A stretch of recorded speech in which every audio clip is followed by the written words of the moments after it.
So let's set up a tattoo workspace. I tell you what I do, how I do it, why I do it, and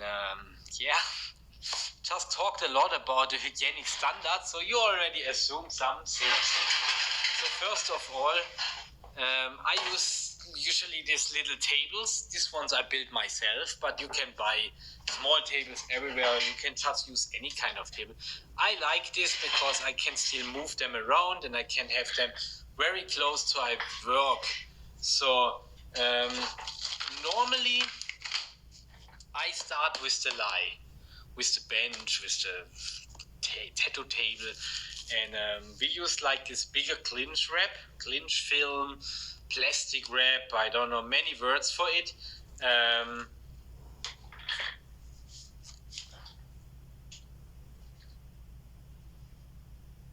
is no bigger one right now here, but you can buy them the easiest way in the supermarket. They come like this. We have here bigger rolls, so it's like only 2 times over the lie. And I see many times people like they put like just a little bit on the bench. They just put like a few layers on the bench where the people have their arm. I absolutely not recommend you that. I always wrap the full bench, and for the video here I will do that. I will do that later on when we make a real tattoo somewhere.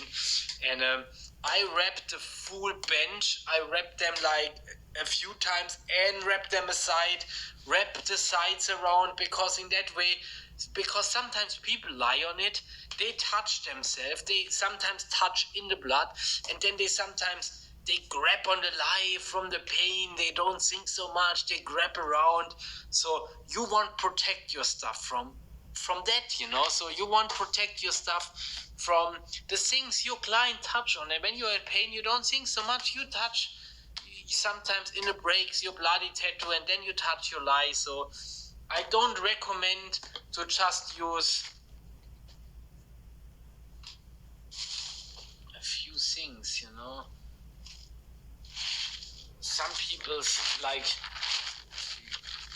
use like, I don't know how even that's called, like the surgery tissue things, and they just put it where they have their arm and they think it's enough, but next to it, like, it's like a herd of cross-contamination. You don't want that.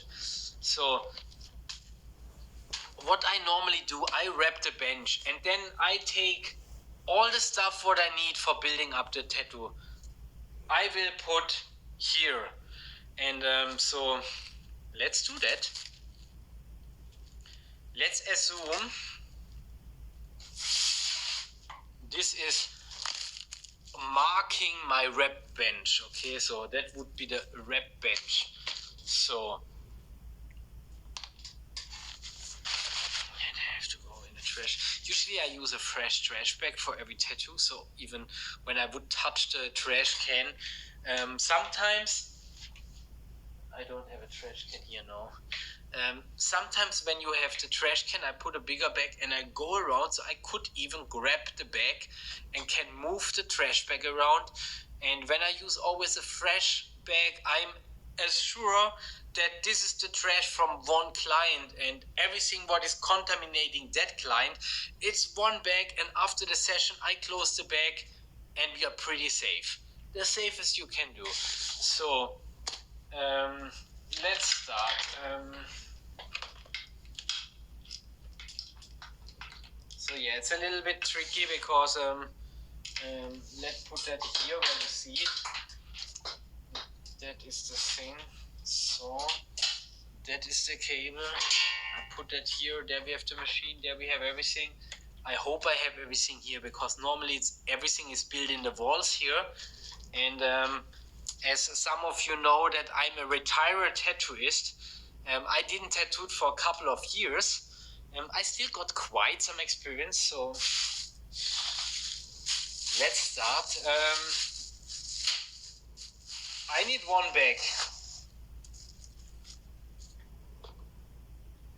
for my spray bottle where I clean in between the tattoo session. I need one bag for the cable. I need one bag, or depends on how much machines you use for the machine. I need one of these tissue things, and this is with a plastic film, so I know it's under all my stuff, you will see, so it doesn't matter how much color, blood, whatever, Vaseline, whatever drips down, it not goes through. So this is absolutely perfect. What I always need is a normal paper wrap, and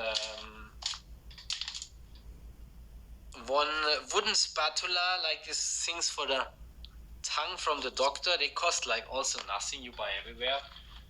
And what I also use is these things for, the people take it to give away sausages and stuff. And this comes in very handy. I show you that later. I never work without.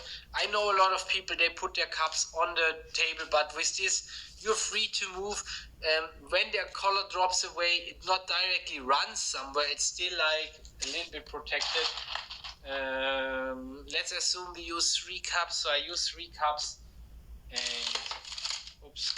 Then I use a tip, a needle, and let's say we use a pen for marking. Let me think.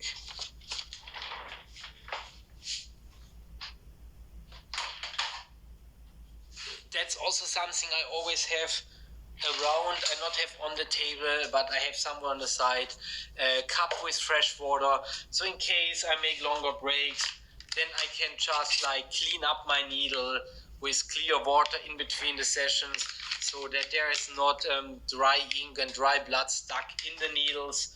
Also in between, when you want to change the colors, then you need some water. So this one I have on the side. There should be some Vaseline. I take the spatula, I take a little bit of Vaseline, and there are some people, they use a lot of Vaseline. I belong to the people who use very little Vaseline, and this is pretty much everything what I need. A couple of rubber gums for the needle, and let's assemble everything. So we start on the table, we put this, and my tables are built for that size, so I always glue them like around. And as I made the tables, I made them that it really can wrap around all the 4 sides, because in that way my full table is protected, and I can hold my table like this, and I can still move it without contaminate the table. And because it's stretched from all sides, this is like moved nowhere. And you mean you're in a tattoo session, you don't want that stuff like move around. So very simple, very effective. So next thing, the sausage paper thing. And I will put you a list with all the stuff I use. And I put a little bit of Vaseline on it. And then I pretty much use the Vaseline, and I tip a little bit of ink, a little bit of Vaseline. You see that under, and now I can stuck it just on here, and that I make pretty much with everything. Give me one more, and I show you like a little bit advanced tip from me. And what I do a lot is I have my setup like this. You see that, and I have the Vaseline kind of bunked here, and then I have some tips here and some tips here. And when I work with one color, I can shift that wooden piece over that one side, and it only usually I have one black side and one color side, and I only have the cups free, which I work on, and because it's not stickered on my ground, I'm free to take the ink wherever I am, because sometimes people are very far. You have to spend a lot of time to always reach to your table, and with that I'm pretty free. Also, when I know I'm working on this side with the black, then I have the black closer to me, and I have the wooden piece like over the colors. And when I know switch to the colors, I turn the full thing, and I turn my wood thing and put it over there, and I just, it's a little bit more safer, because you don't want to like dip into the wrong cup, especially when you make black and gray. And I mean, all the gray tones, they look pretty much the same. When I use gray tones, what I also do is, because all of them look black, I make a marking with the plus, and the plus means, in my world, it's the darker gray. So when I have a plus and a minus, that means I have light gray, darker gray, and when there's a cup here filled with something black, then it's actual black. And in that way I can just like shift everything around and be very fast, and I don't have to worry too much with like every time I get ink to like supervise that I really touch the right cup. Like this, it's very easy and simple.